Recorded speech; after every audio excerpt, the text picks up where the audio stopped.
So I'm Janelle Decker. I'm the Director of Curriculum and Instruction. I would have everybody introduce themselves, but there's a lot of people in here. It's a variety of department chairs. There's some union membership, and there's also building leaders, building administrators in the room.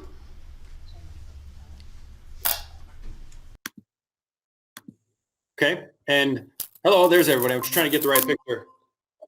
Okay. So I'm right here at Waukesha West High School. Hello, everybody. And I'm talking really loud in the room, and there's not a lot of us. So I will let our other teachers go around and introduce themselves and who they are. Hi, I'm Taylor Gates. I teach Spanish here at West. I'm Eric Fontaine. I teach math here at West. And we have one more educator, Mr. Mark Anderson, who teaches social studies for us, who is just walking into the room.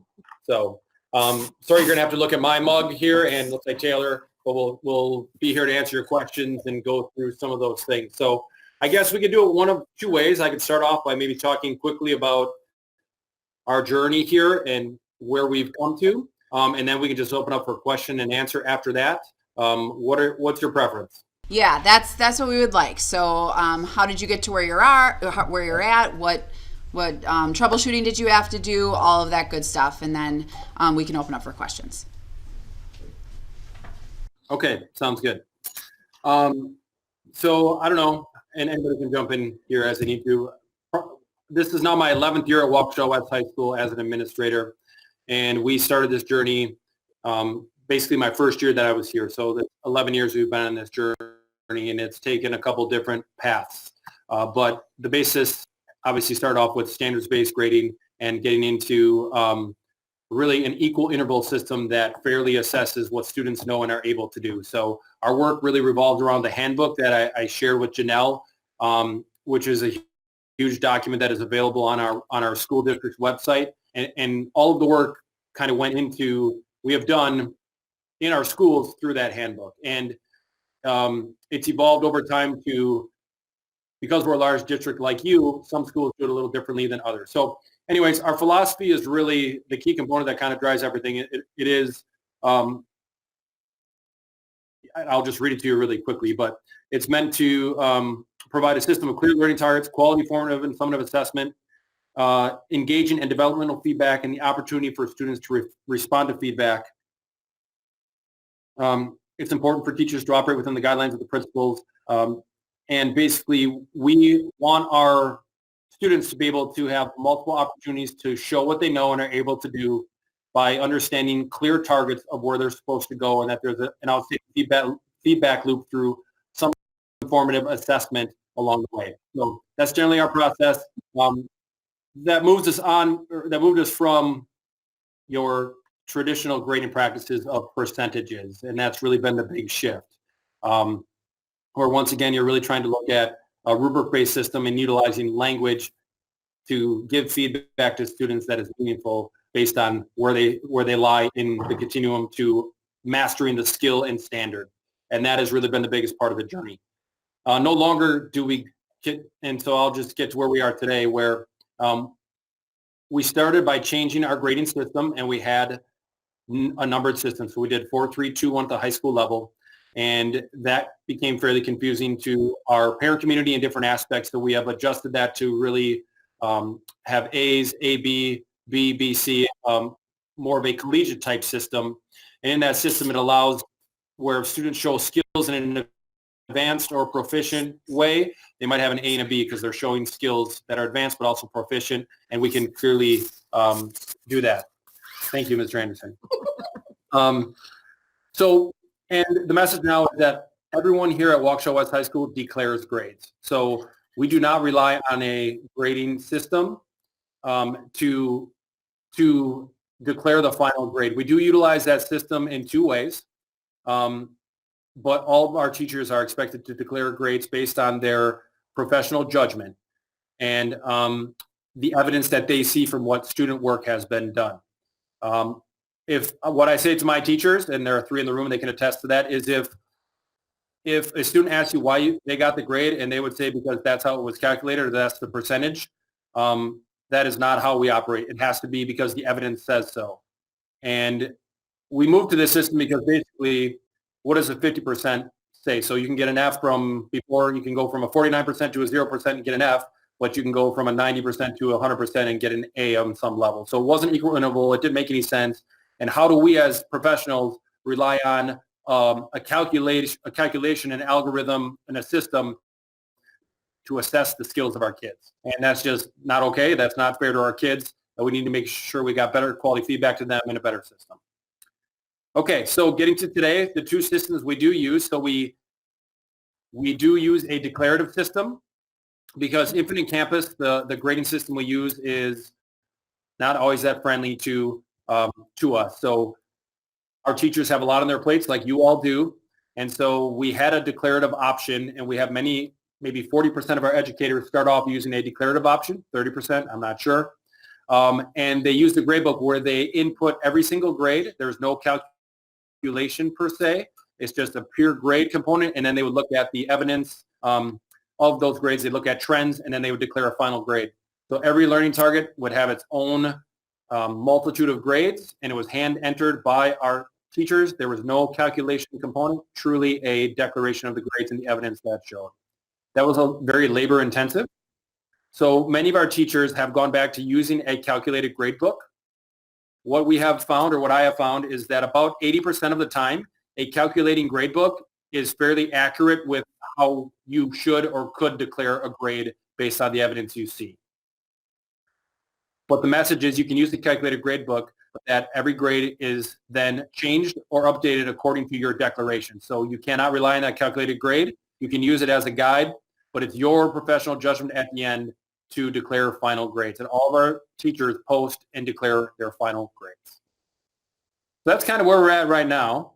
And basically I have 3 teachers here who are really have been leaders in grading. They're also leaders in setting up our grade books and working with all of our educators so they can talk at and answer any question on the grade book system, their experience with, I have some declarative teachers and some calculating teachers here within the system. So there's a multitude of individuals to give you feedback or to answer your questions. Do you have one right now? Or should I start us off? Sure. Okay. I'll start us off with a question that I often get, which is how do you set up, you're in a traditional grade book and not in a standards-based grade book for Infinite Campus, correct? No. I guess I can. Hi, I'm Mark. Hi. I guess I can start with that one a little bit. We do have our grade book set up by learning targets or by standards. So I guess one of the first things when you start looking at standards-based grading is you have to come up with what are your learning targets for each class. And so, we had a lot of debates about that as we were setting it up. And so we do, like for social studies, which is what I think, we have our grade book broken up. There is a section for communication, a section for writing, a section for reading, and a section for content knowledge. And then every assessment, we put in the grade in that correct spreadsheet. And then essentially we use, they get 4 grades for our class. And then at the end of the semester, we merge that into 1 grade. So do you guys have your grade book set? Do you guys already have learning targets for each class set up? We're working on it. Yeah, because I do think that's the first place to start when you go to standards-based grading. You have to figure out what standards you're trying to meet. And that was the big debate for us because in social studies, there were some people who every standard, they wanted many different content standards. And then other people wanted skill standards. And so we ended up after, it probably took us 3 years of debate to get standards that worked for all of us.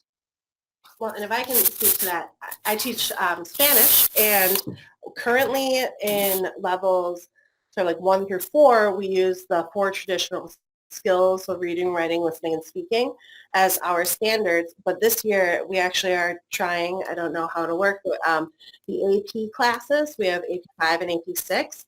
They are using the modes of communication, so they have different standards in the AP classes than they do in the regular classes. And that definitely is a switch. We assessed like the previous standards using those modes of communication, but they weren't our actual standards. So that transition should be interesting to see how that plays out for students. But it was easy for us to come upon the first 4 standards, and now this is kind of a new debate that we haven't had since we started. So I agree with Mark. That was a big part of it. Okay, Jim over. Hello, I am math. Math is kind of a different beast. Well, in each of our classes right now are a little bit different. To give you an idea of what Mark is talking about, can somebody tell us if they can see the screen or not? This is excellent screen. So you're talking about like learning targets or standards. So in math, we went through. That is not working. Okay, hold on. Hold on. To give you an idea, we went through each Sorry if everyone's getting nauseous. chapter in math and It's broken down each chapter backwards. into a different standard we call learning target. I can't even see it. All right. All right. So I can send you. Let's see. I got the screen boards up. Yeah, that'd be great if you could just like Google Doc share that or something. Yeah. So like for every math class, there's going to be, so like in my algebra class, I probably have 20, like we call ICANs. So every assignment we give, or every summative formative is attached to one of these ICANs. So on one of my most recent tests, one test covered 5 ICANs. So for one test, instead of like old school when I started, 93 was an A, I have 5 separate grades going in now instead of just one, very specifically to each target on the test. So it's like a completely different mind shift than old school. It's a lot more time, but it gives great feedback to the kids and the parents, see what it is they need help on. And then do you want to tell them, like, for you guys, if a student, aces 4 of the learning targets, but shows that they cannot do one learning target on the test, what do you guys do? Yeah. So in math at West, like for like my algebra, we have, let's say, 13 learning targets in the first semester. If they fail just one of the learning targets, they cannot pass our class. So we have to offer the additional retake options. In social studies and science and English, they have 4 big overarching standards, like Mark talked about. They can't fail just one of those 4, but in math, it's like 13. So it's a little more high stakes. One test could cause them to fail a class without retaking. So it's a little bit different, and the grade book gets a little messier because our grade book will not calculate their failing. We have to manually go in and show that the kid's failing. That's one thing different about standard-based grading. Can you talk about the idea of feedback? Because you did say one thing, and we've heard this from a lot of teachers in a lot of different districts, is the workload. And could you talk about the cost benefit of that? We know that this is going to be a lot of extra, feedback loops and additions to the grade book. So how do you manage that? And do you feel that it really does increasing student engagement and understanding? Oh, absolutely. Like I said, I'll share one of my summative I'm giving this week that I'm doing. It's 5 learning targets to 1 test, and it breaks down each learning target into the 4 different grade levels. What you get for an IE, a D, a C, a B, and A is very clear what you need to be able to do to get one of these grades. So if a kid wants to know, why do I get a B, all he's got to do is look on the front rubric, and it shows exactly what he can and cannot do. So like back in the old days, you mark it wrong and you get a 93. Well, what does that tell us? What does that tell a parent or student? I got 93% right. So what did you get right? What did you get wrong? It doesn't say. This is very clear on what they can and what they cannot do. And as far as the time of feedback goes, I think that's the question that we debate on pretty much every single assessment that is ever given. And so I think what a lot of us have done is the number of assessments that we give are fewer, and then the quality of the feedback we give is greater. And so we don't do a lot of the more busy work, sort of worksheet-like activities and things like that maybe used to happen a little bit more in the past. We kind of try to make sure that every formative is actually building to a summative, and that every step along the way we're giving quality feedback, whether it's verbal or whether it's written or conferencing with students, and then fewer larger assessments as opposed to just lots and lots of little things. I want to just take a second here and try to fix our screen quick before we move on. How do you move that back around?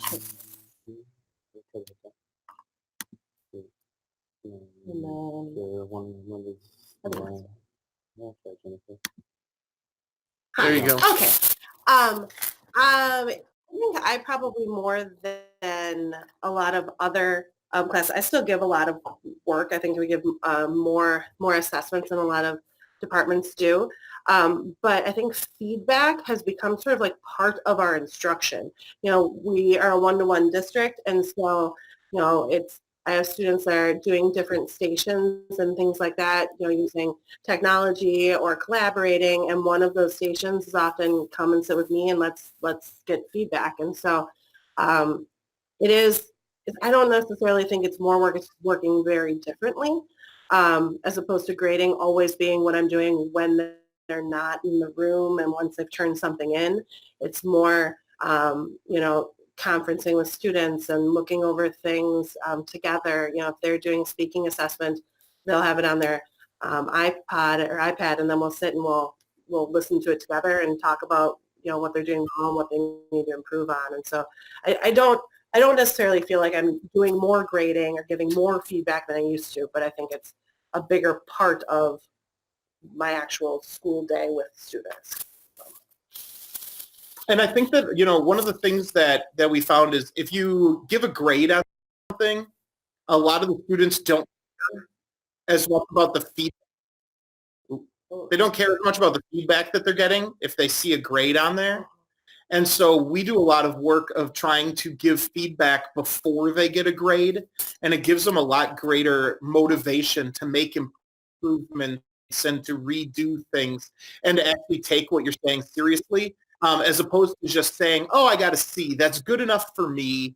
I'm going to just take that. I don't really care what you said. If they don't know what their grade would be, and then you give them feedback, they're going to try to meet your criteria a lot more.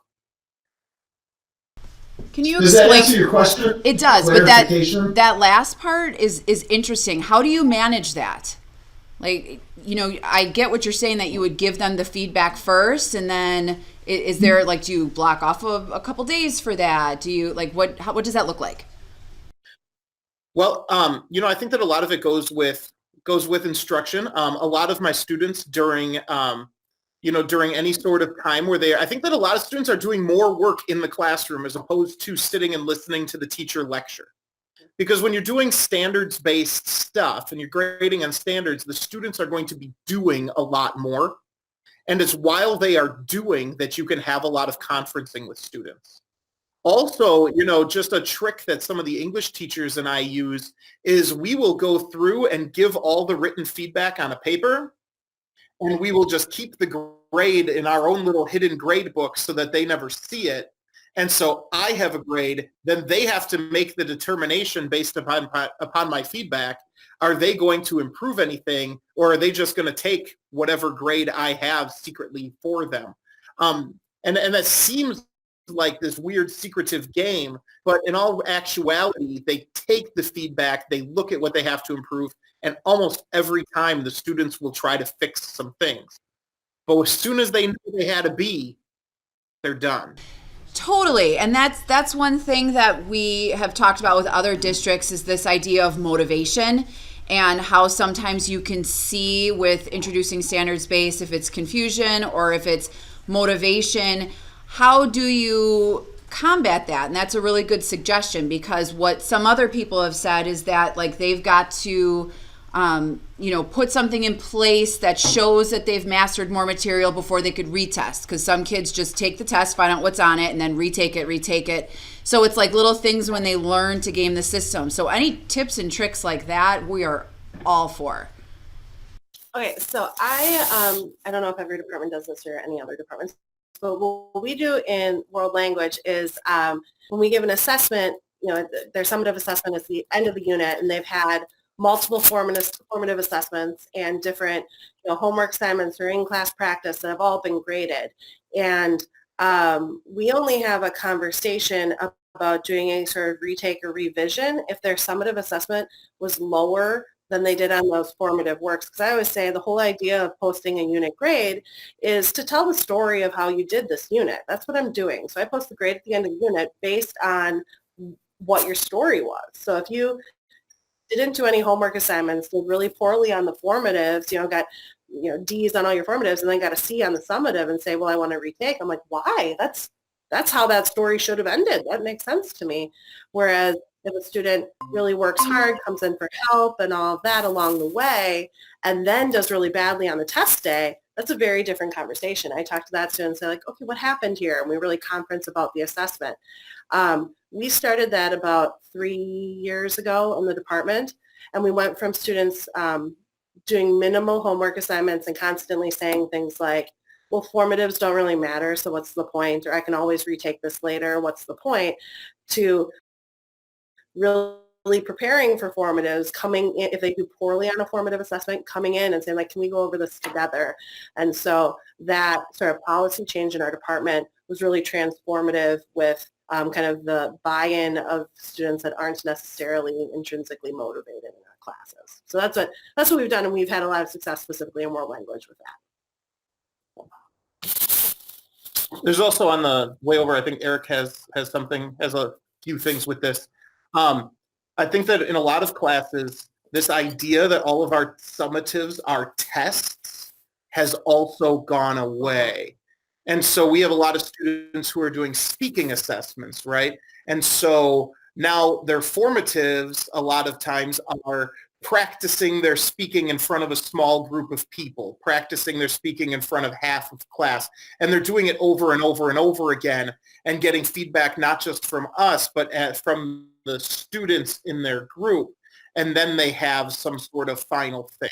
And so I think there's less testing going on in a lot of classes and more projects. But then that brings us to math, which is going to have a lot of testing. And I think that's what you're going to talk about. Yeah. I'm not sure how your math department or school handles this, but with standardized grading, you don't grade homework. It's not part of their grade for us.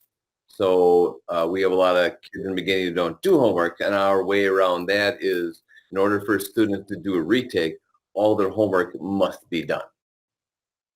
So that forces them to have to do their homework because they want the opportunity to do a retake. And then, so if their homework's done and they do poorly on a summative, then they just conference with us after school. They're doing a prep hour, and then we allow them to take the retake, but only if their homework is done. Otherwise, our biggest issue is getting our kids to do their homework. Is there a cutoff period for that? Or would you say, you know what I mean? If it's like too far out. Yep. Our math teachers say it's got to be done before the next chapter test. Oh, next chapter test. Okay. All right. Couple questions. So the first one, okay. The first one is, can you share, would you share some of your examples from each of your departments of formatives and summatives and the rubrics that go along so we can see what you guys do? We're doing a ton of work right now, but it's nice to see a model of something that's been so well crafted over a decade. If you would be willing, that would be so great. So that's one. Yeah, all of the formative rubrics will have the rubric on the front so the kids see it all. Awesome. And then for two, with the formative assessments, do the kids keep them or do you keep them as evidence, like for families possibly that are wanting to know or things like that? How do you deal with that? I can speak for math formatives they keep. It's a study tool for them. All of our math summatives in our district are district summatives, so those don't leave our classroom. So that's math. Similarly, in world language, we do the same thing. Usually on the day that I give back formatives, it's kind of a feedback day. So I don't mark up the text a ton, but try to talk to every student for a few minutes each day while they're doing other things or making corrections. That way they leave. And then I have a note on the bottom of the formative saying like, before the summative, I'm going to with ideas of what they can do to improve, and then they take that with them. And the rubric and things on the formative is the exact same on the summative. We use actually the same rubric for all the same learning targets over and over again, so they know what the rubric is because they have seen it, know what it is over and over again. but I do retain all my summative assessments. I have had parents come in and want to look at those, but I've never had parents come in and say, can I see your formatives before? So. No doubt motivation is going to constantly be an issue no matter what your policy is or no matter in what way you teach. I guess a philosophy that quite a few of us kind of look at is like there is a consequence for not doing your formatives, and it's not always just your consequence is a bad grade, which is what it used to be. Now maybe your consequence is a behavioral consequence. If you're not doing your work, you have this behavioral consequence you have to serve. You have to come in during your lunches. We created a room called the Quest Room, which we can assign students to come in from their study hall to work on those, or to work on missing assignments. And there's an aide in there that will help them. We work on a lot of different motivational things that are not grade based. And so, the idea of doing all of your formatives before retaking a summative, that is an absolutely great idea. But you are always working on that motivation issue. And I know that kind of jumped back to the previous question, but I think that's going to be something that you are just constantly dealing with. But it's something you deal with in any system. I mean, they're not all intrinsically motivated. You're on a block, right? A block schedule? AB? Not really. A modified block. Modified block? Okay. Yeah. I was going to say, I think that those are the types of conversations you're having, those motivation questions, but we aren't having questions about, I had a 92% on this, can you give me an A instead of a B, like those kind of questions, or what's the extra credit for this? Like, we're still having, frankly, sometimes frustrating conversations with students about their grades, but now they're more about, like, all the students come in, it's like, I really feel like I demonstrated that I knew how to do this skill, and we'll talk to them about, well, this is what that would look like. Let's have that conversation. So although they're not always the most fun conversations, I feel like they're more focused on, the skills that they're trying to gain. So that's improvement in my mind. Okay, next up. How do you handle programs with outside content requirements, like for you, like an AP history course or something like that? Are those standards based? Is that what you mean? Explain quickly what you mean by that. You're gonna have to speak up so they can hear. I'm gonna have the teacher. There's so much content. Okay. There's so much content they have to know. How does that Absolutely. How does that mesh? Okay, so does this teacher teach AP World History? Is that the content? Yeah. Yes. Or IB too. So our AP World History teachers, they initially started. They had made all of their learning targets, the content-based learning targets, and so they took the 7 units or whatever 6 units that AP World History has, and they made their own standards out of that. And they ended up getting rid of that because they didn't feel like it wasn't very descriptive to be like, well, the student really understood colonialism, but they didn't really understand, nation building. I don't know. And so what they started doing is they switched, and they have these skill-based targets as well. Because in AP World History, they have to know how to write short answer questions and long answer questions and document-based questions. And so those assessments are writing learning targets.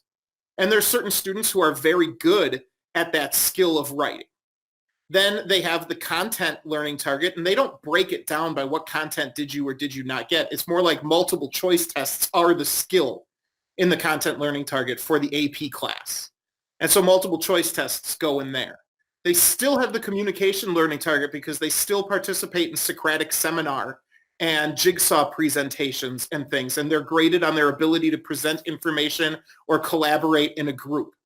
And the reading learning target is where they're taking the focused notes in the Cornell style, and they are making sure that they meet all those things. So it's hugely content focused, but every AP class makes the kids read, it makes the kids write, and it makes the kids learn content.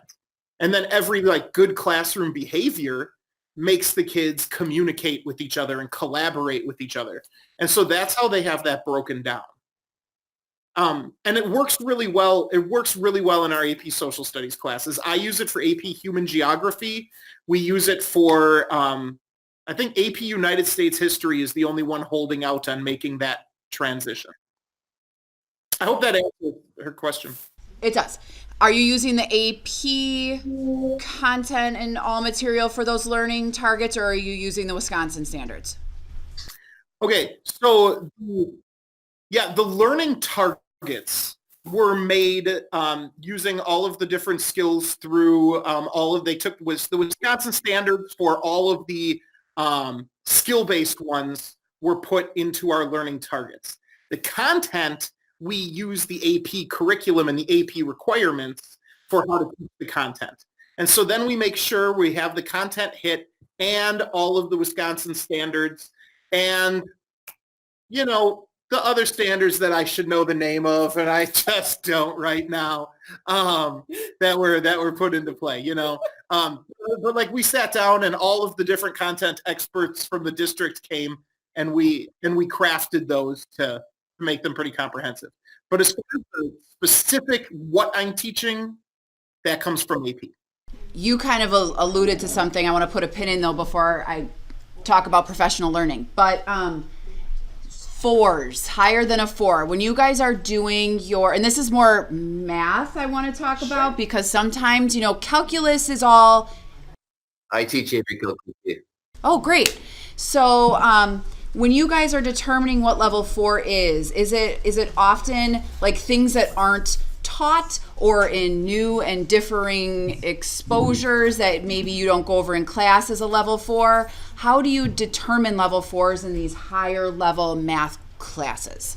Well, first for us, every one of my summatives has 2 parts. It'll be the part that I write myself, and then I don't give 4s because we use the grades of A, B, C, D, and the IEs. Okay, so every standard for the district, I created the standards for BC. So those come from the 9 big chapters that the AP Calc put out. So all my standards are based off of theirs. And then after every summative, I take one of the released AP questions and I grade the kids on their AP rubric. So I use their 9-point scale and then I just assign it to a grade level. I said 0s and 1s were an IE. A 2 and a 3 was a D. So I just assigned it. So it's to get their 8 and 9, that's their A's. To get a 4, it's their 6 and 7 out of the AP score. So on my summatives, the only pure AP scores, the ones I take from the AP College Board. Okay, what about for like geometry? Yep. How do you consider what level 4 is? Well, we don't do 4, we do 8. Yep. For an A would be, they take the knowledge that we've given to them and apply it to a new and different situation.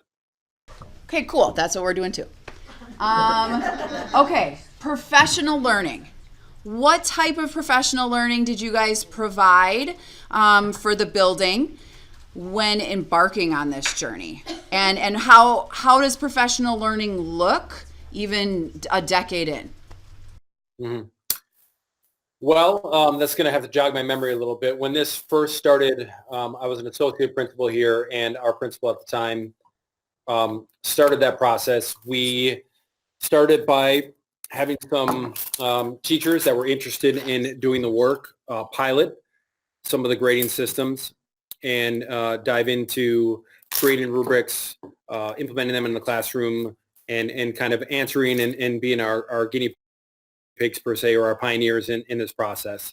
A lot of professional reading through Ken O'Connor, through Tom Gusky and their grading practices.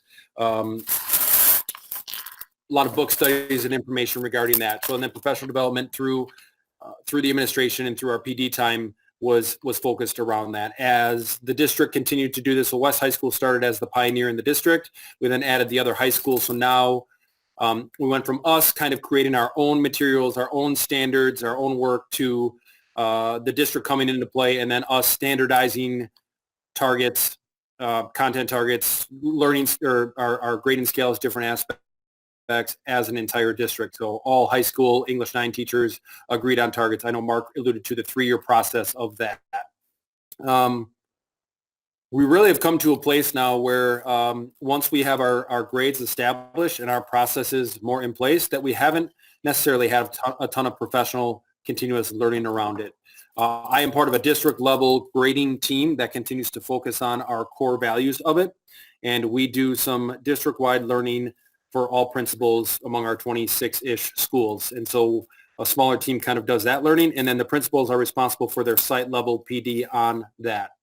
When it comes to what I do specifically here at West High School, we'll start the year off as kind of a reminder because I have a pretty retained staff and veteran staff that has some good understanding, good leaders that you see here talking to you who are out there doing the work and focusing on supporting teachers along the way to get to where they want to be when it comes to our processes and standards, sharing instructional practices. So our professional development has really been more me just kind of stating what our philosophy is, requirements of our teachers to have our grading for or our standards-based grading philosophy on their syllabus and understanding of our grading scale, how our teachers are going to grade in the grade book, and just really the large-scale philosophy components for our community to understand.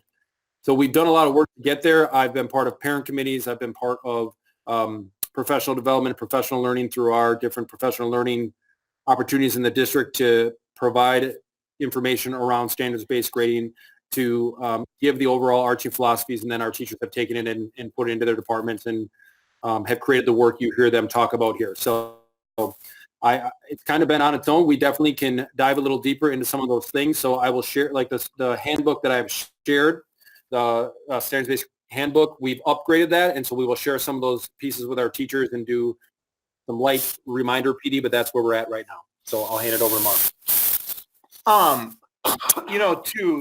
To say that we're a well-oiled machine of standards-based grading, or however you phrased it in the beginning, would definitely be hyperbole. We still disagree on a lot of things. But I think the best book that we read, in my opinion, was How to Grade for Learning from Ken O'Connor. And at least it gave us a lot of discussion points, things that we agreed with, things that we didn't agree with. It was a really long process in the beginning because what everybody wants to do, human nature, is how do I take what I already do and squeeze it into this new system? But the better answer is how do I take this system to change what I do? Because otherwise, if you just want to do the exact same classroom strategies and activities you've done before, but somehow squeeze it into standards-based grading, most of the time it's not going to work. And so, when this was happening, a few of us, myself included, we did our master's thesis on the impact of grading for learning at West High School here. And, you get some pretty wonky grades in the beginning, maybe a little bit of grade inflation, or making it too hard to get A's in the beginning because you believe an A has to be something that wasn't taught or something. We've kind of rephrased that in a lot of ways to something that's beyond the obvious. It doesn't necessarily mean that we didn't teach it. It's just as you're analyzing things, you're going beyond the obvious. But I highly recommend the How to Grade for Learning from Ken O'Connor. It'll at least get you a starting place. Was there a lot of fear because of that? There's a lot of fear that we are going to do, I can't think of a word, that I'm just going to say damage, that we're going to do some damage to some of the kids that are college bound because of the playtime it's going to take for us to systematize this. And you kind of alluded in the beginning, how were the families? How were the kids? I mean, did you see a decrease in scholarship? Did you see a decrease in college enrollment and acceptance? Well, Principal Pat's shaking his head no on that one. I can tell you in the beginning, because I collected all of the grades that we had for every class at Waukesha West High School and analyzed those. And in the beginning, we saw a decrease of A's, but a decrease in F's. We saw a lot more students who were falling into the middle categories. I haven't really gone back recently to analyze that, but I would assume that my own classes in particular, more A's have crept in as we did finalize Like, what does an A mean? And I think that the key to just keep going over with the staff on that is if you're going to make a mistake in the favor of the student. Don't make a mistake trying to be too hard in implementing it or something along those lines. I feel like some of the people are grabbing for the computer, so I'm going to. So I started in the district after we had moved to, or after we moved to grading for learning, but before we initiated the standards-based gradebook. So I kind of was after a lot of the big rollout with Melissa and things, and then before the full rollout. And so I can catch up a little bit. But, I think that a big part that was beneficial to me as being somebody who wasn't here on the ground floor when it started was the idea of like ASW doing some assessing student work together. I would meet with an amazing department, and we would meet and talk about, let's look at these assessments and why do you think this one is an A? Because I kind of feel like it's a B. And having those conversations when you're onboarding a new staff member was so beneficial to me because it helped me understand. I knew what rubrics were. I had used them for projects and things like that, but I hadn't ever graded like a listening comprehension test on a rubric before. I graded it with percentages. And so kind of merging how to think about things that way. And then your question regarding whether students were like less college bound or prepared or for college, I feel like part of why grades dipped was because the students that got good grades traditionally by playing the game well with grades, with standards-based grading, there isn't really that game anymore. They have to really apply what they're learning in class well, explain themselves well, synthesize things. And so I felt like there was less of that kind of jockeying for points type things, which maybe would impact like the average GPA of the entire student body or something. But I thought that the quality of the work that my students were doing was so much better than it was before because of the assessments that it forced me to create or our department to create. So that's my thought on it. It's also harder to get Kleenex because you're no longer offering extra credit for like bringing in a box of Kleenex. So like, got to get a portion of your budget now for Kleenex. But I think the point that Taylor is making there is there's no like point grubbing for how can I get every little point bringing in Kleenex and make that cover my fact that I can't speak Spanish in my Spanish grade. So we had some critical conversations with our parent community. So when we started at West, it's a very college-focused community for us, and so we talked about summative assessments, and now everything's going to be these large summative assessments. And my son and daughter are not good test takers, so what's that going to mean for them? Where basically they were saying they're hard workers, they're good students, they're bringing in the box of Kleenex, and now when all that goes away, what's going to happen? And I think we do a disservice to not giving critical feedback and not being honest with where our student skill level is, because I would much rather have the conversation now and do it well than having them go to college and drop out after a year and waste $5,000 or $10,000 a semester because they were not prepped and we gave them a false sense of what they knew and were able to do. So we had those conversations as to our why. And then when colleges look at us as a district, so you as a district are not compared to other districts. You're not compared to a small town that's in northern Wisconsin because a 4.0 there is not a 4.0 in Racine or in Waukesha. They're all different. So colleges understand those things. And when we change our entire system, if we're all using the same system and we're doing it with the best of our fidelity, which, believe it or not, we feel we're doing it better. I mean, we're doing it better now because there's not all these parameters out there, or we hope we're doing it better. If you're coming along in that same system, you're more fair with that, and your system is going to be more consistent and comprehensive, and colleges are going to see that, and you're going to be compared within your system. ACT scores are a national comparison, possibly AP as well, and AP courses and different aspects. Those are more universal. Those don't go away, and we want to prepare our kids better for that. So we knew that as a system, we weren't going to take that away from our kids because our system internally, when it comes to grades and GPA, are all equal among the Waukesha community, or are attempting to be currently before we moved there and then when we did move there. There is a video I will share with you, Janelle, of us also bringing colleges in to talk about standards-based grading. It's a panel. It's about an hour long. I did it a couple years ago. We have reps from everywhere, and it just kind of speaks to some questions we had. And if you haven't seen it, I'll share it, and you can look at it and see if that would be valuable. Is there any way that you could take like a screenshot and take off all the identifiers and show us what your report card looks like and what a transcript looks like in Waukesha? Do you think? Sure. Sure.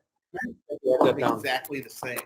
Yeah, I mean, Well, they do look the same because we ended up through our journey translating everything back into A's and B's and C's and D's because that was a concern, right? So even though we did that, we didn't necessarily have to do that because the colleges will tell you they see every sort of scale, a 13-point scale, a 27-point scale, whatever, X's, Z's, you name it, they will interpret it and bring it back to what they feel they need to have. But I will share a screenshot of a transcript and then a grade book. Thank you.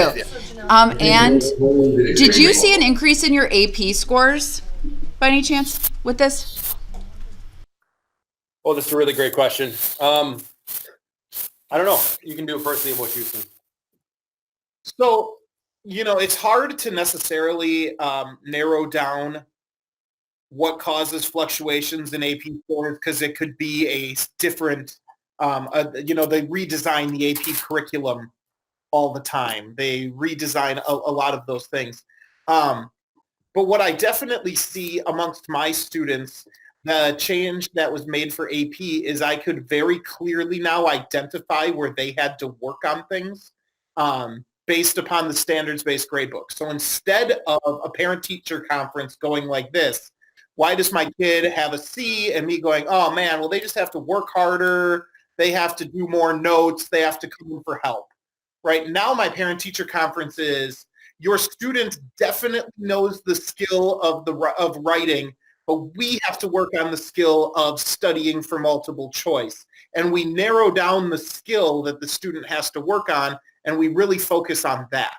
And that improves overall achievement. That makes everybody understand what's going on. All of a sudden, we could identify students who had issues with the vocabulary in their textbook because we saw that every time there was a reading assessment, their grade was lower than if there was an assessment based on a lecture. And so the standards let us really focus in on what their points of confusion were and fix that.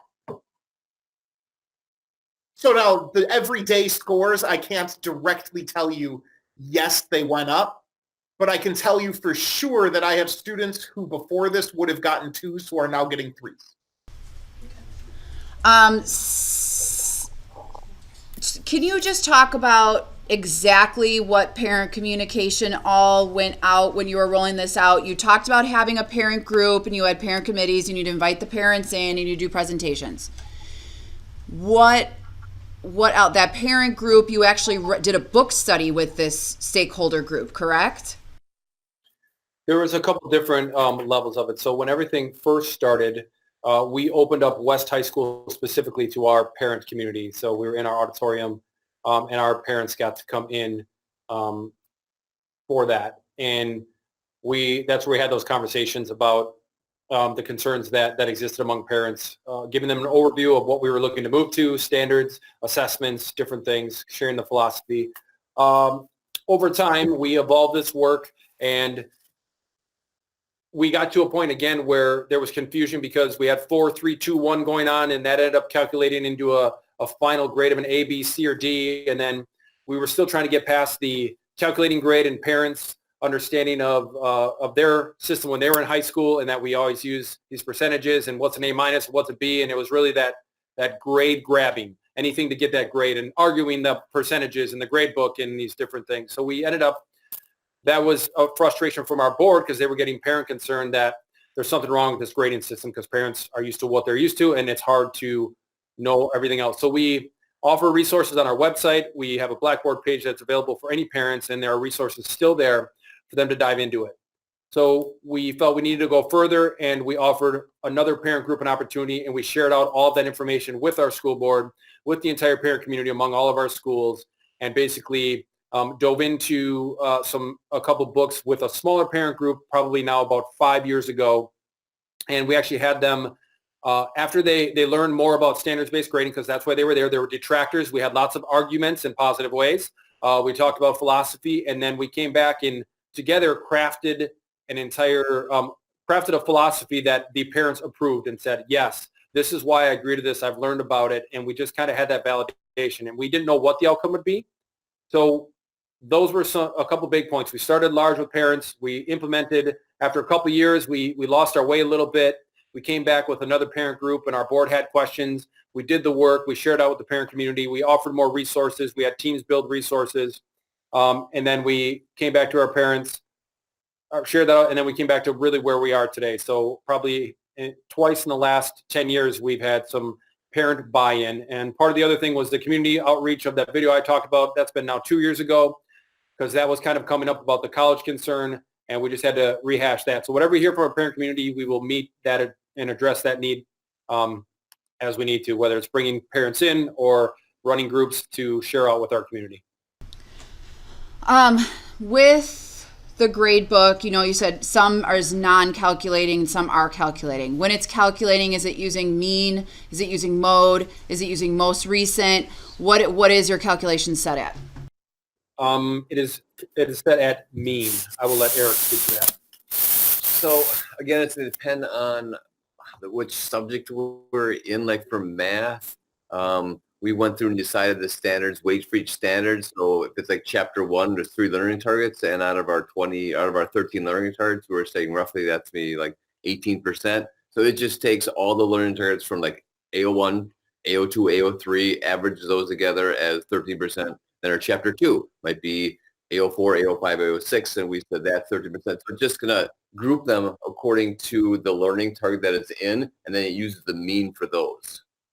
That's the way that our calculator works. That's helpful. I think, so we piloted with Algebra 1, and I think through this, we kind of are seeing that math is a little bit different. And it's interesting that you kind of said that right off the bat too, that math is a little different, because it seems like every district we talk to, math kind of does something differently than any other subject. Absolutely. Yep. So in world language, we do something a little different as well. So we kind of went on this journey where initially we're like, let's do calculative. That seems closest to what we did before. And then the next year, myself and another world language teacher, we decided to try declaring, and really liked that, except the communication to parents was a little hard, because it always came down to the teacher to like posting what the grade really should be and making sure that that communication was really clear. And so I think 3 years ago, we moved to kind of a hybrid model, which I think actually is the best of both worlds. So we teach thematic units. And at the end of each thematic unit, they have whatever evidence in formative assessments, summative assessments, in-class practice, homework, whatever it is.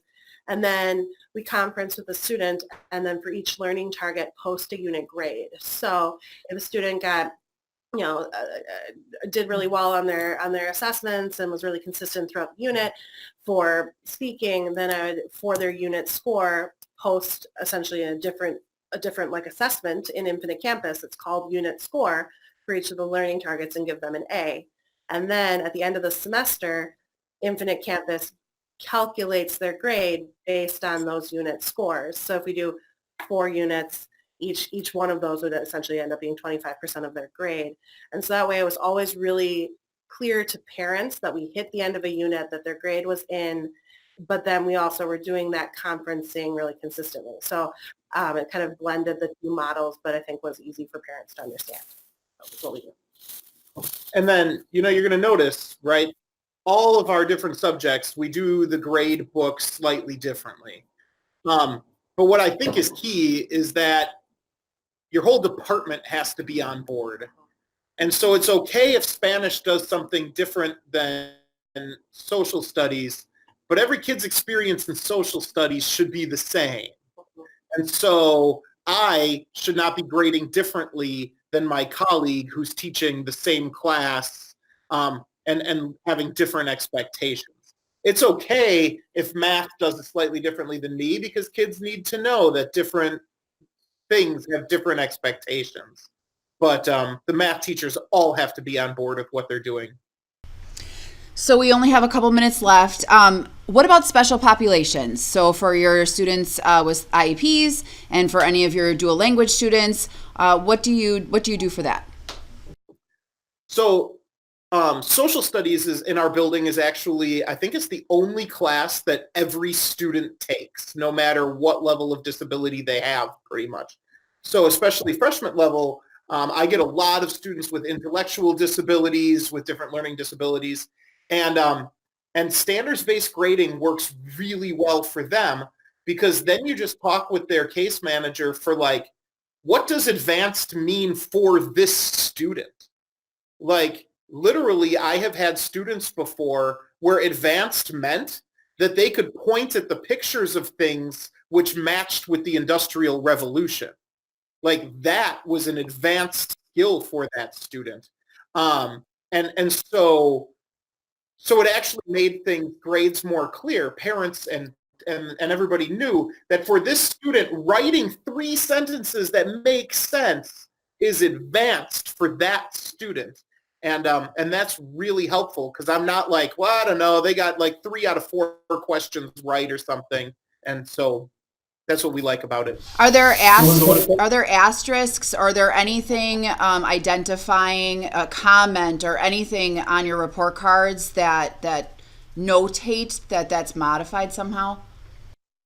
Yes, so that's what I wanted to speak to. We part of the standards-based grading is obviously having that standard. So if a student is included and they cannot meet the skill level of the regular curriculum, so basically you cannot accommodate that. You would have to modify the regular curriculum.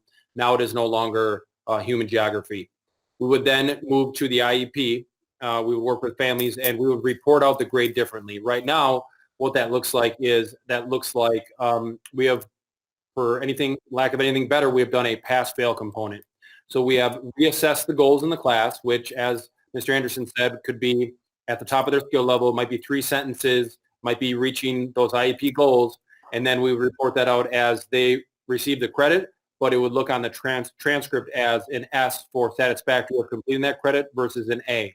And that's kind of our denotation. We're still having conversations around special populations about how we're going to report that out, but that's currently what we are doing, and that brings attention to that, to a college that's looking at it, because we actually had situations in the past with some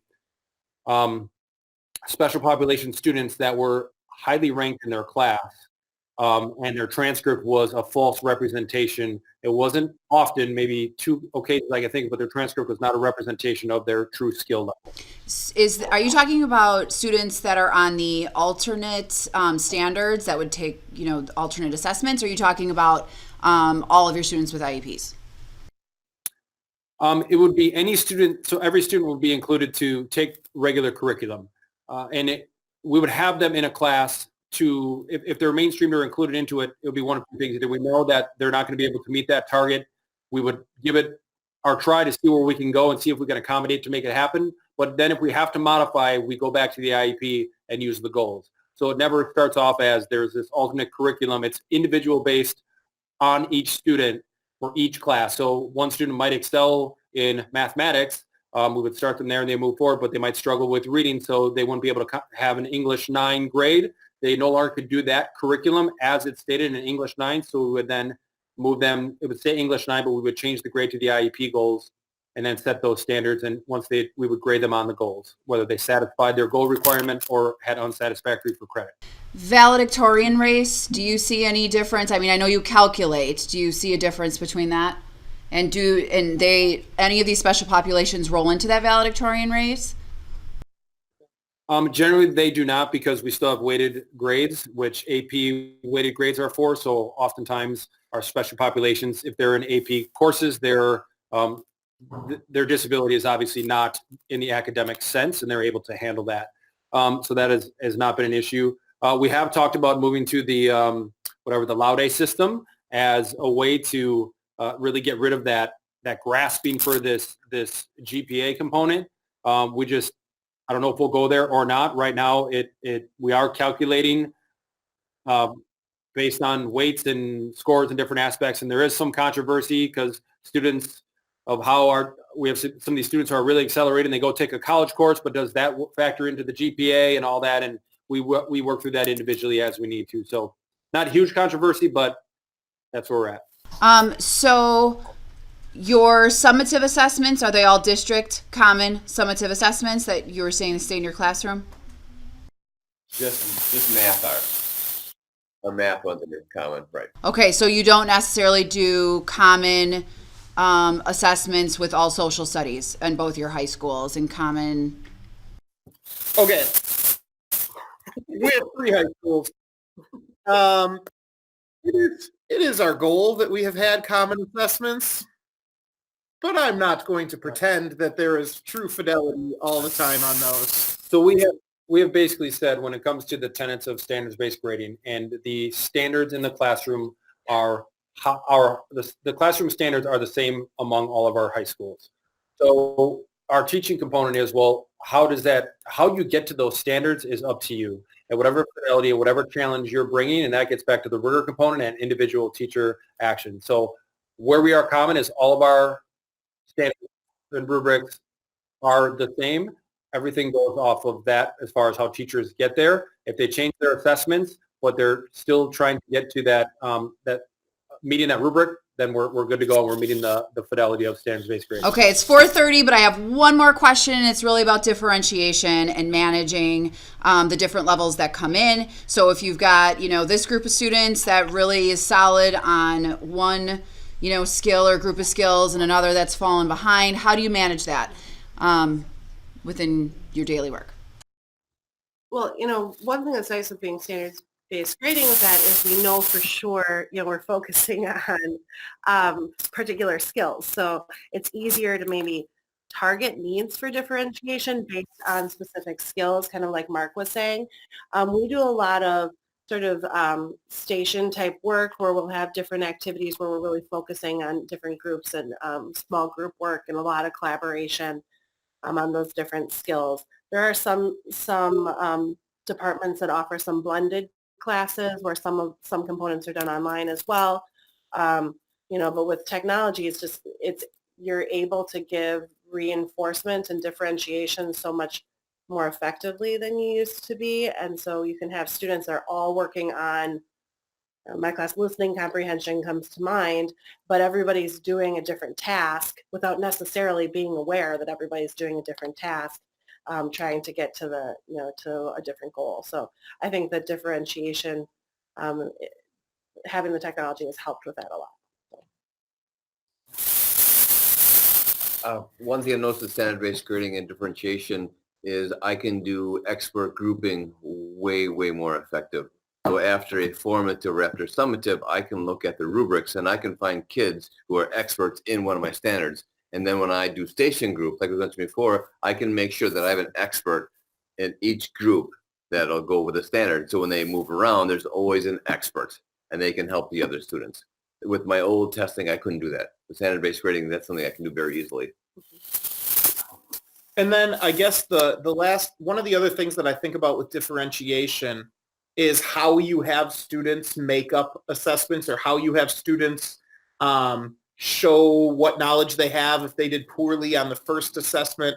One of the things that like social studies teachers always ask is like, do I have to re-give a multiple choice assessment or how do I do? And like, that's when we see a lot of differentiation is, okay, you didn't grasp this concept the first time. You're not going to do the exact same test over again. We're going to have you show what you know a different way, or we're going to have you, use a different skill to show your content knowledge. You can do things like that. I don't know. I think that what you do is you just have to figure out, like, do you want to use the standards that you have to work on a deficiency? Do you want to use the standards that you have to let students work on, show their strengths? And sometimes you can do both of those. So I don't know if that answers your question, but in my mind, it makes sense. Maybe we could come visit your classrooms. Sure. You're more than welcome to. Again, this could be the start of the conversation. I think our building is always open for anything. And as Mark said, we are not perfect by any means, but feel free to come in and learn. Janelle, we could set something up if you'd like to, and we can go from there. Yeah. We will be having high quality instruction tomorrow, right, staff? Well, thank you so much. We really appreciate it. I will be in touch with you, Ryan, and we'll set up some site visits and get some people in and see what this looks like. Okay, sounds great. Thank you to all your teachers. Thanks, you guys. Thank you. Happy holidays. Have a restful break. Yep. Happy holidays. Thank you. Bye-bye.